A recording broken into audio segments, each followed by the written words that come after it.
వారం రోజులుగా కొనసాగుతున్న జూనియర్ డాక్టర్ల సమ్మె రోజురోజుకు ఉధృతమవుతోంది. రూరల్ సర్వీసులను వెంటనే రెగ్యులరైజేషన్తో పాటు కనీస వసతులు కల్పించాలని ఎమర్జెన్సీ సేవలు నిలిపివేశారు. వరంగల్ ఎంజీఎం అనుబంధంతో కలిపి 300 మంది జూడాలు వైద్య వృత్తిలో కొనసాగుతున్నారు. రూరల్ సర్వీసులు అత్యవసర సర్వీసులు చేయించుకుంటుంది కానీ వైద్యులకు మాత్రం కనీస సర్వీసులు కల్పించడంలో విఫలమైందన్నారు. వైద్యులకు సెక్యూరిటీతో పాటు పర్మనెంట్ చేయాలని డిమాండ్ చేశారు. వెంటనే రాష్ట్ర ప్రభుత్వం స్పందించి తమ న్యాయమైన డిమాండ్లను అమలు చేయకపోతే రానున్న రోజుల్లో ఎలాంటి ఉద్యమానికైనా సిద్ధమన్నారు.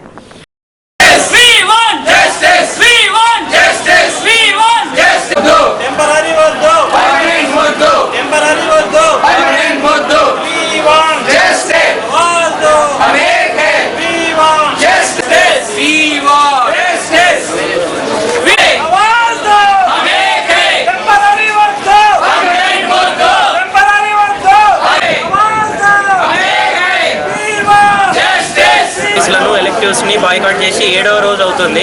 ప్రభుత్వము ఇన్ని రోజులు మేము మా డిమాండ్స్ కి స్పందిస్తుందని చెప్పి ఇన్ని రోజులు ప్రజలకు ఇబ్బంది కలగకూడదని చెప్పి ఓపికగా ప్రభుత్వ రెస్పాన్స్ కోసం వెయిట్ చేసినాము. అయినా కూడా వారం రోజులైనా కూడా ప్రభుత్వం నుండి ఎలాంటి రెస్పాన్స్ లేదు. మా డిమాండ్స్ గురించి కనీసం పరిశీలించడం కానీ టాక్స్ కి పిలవడం కానీ లాంటిది కూడా జరగలేదు. నిన్న డిఎంఈ గారితో టాక్స్ జరిగినాయి. హెల్త్ మినిస్టర్ గారిని సంప్రదిస్తామని చెప్పారు. అయినా కూడా ఈరోజు మధ్యాహ్నం అయింది, ఇప్పటి వరకు ఎలాంటి రెస్పాన్స్ రాలేదు. పేదల గురించి వచ్చే మన వరంగల్ ఎంజీఎం ఆసుపత్రికి వచ్చే పేద ప్రజల గురించి కానీ అత్యవసర సేవలు నిలిచిపోవద్దని చెప్పి ఇన్ని రోజులు హ్యుమానిటేరియన్ బేసిస్ మీద మేము అందరం ఆడడం జరిగింది. కాకపోతే ఈరోజు ఈ స్టేజ్కి రావడానికి రీజన్ ప్రభుత్వమే. మా ప్రధాన డిమాండ్లు మెయిన్గా మేము అడిగింది, మేము రూరల్ సర్వీస్ చేయడానికి వ్యతిరేకం కాదు, మేము రూరల్ సర్వీస్ చేస్తాం. కాకపోతే మమ్మల్ని కాంట్రాక్ట్ బేసిస్ మీద ఒక సంవత్సరానికి టెంపరీగా చేయమని అడగడం సబబు కాదు. మమ్మల్ని పర్మనెంట్ బేసిస్ మీద మాకు పర్మనెంట్ జాబ్స్ ఇచ్చి రూరల్ సర్వీసెస్కి పంపించండి. మేము అక్కడ జీవితాంతం వర్క్ చేయడానికి సిద్ధంగా ఉన్నాం.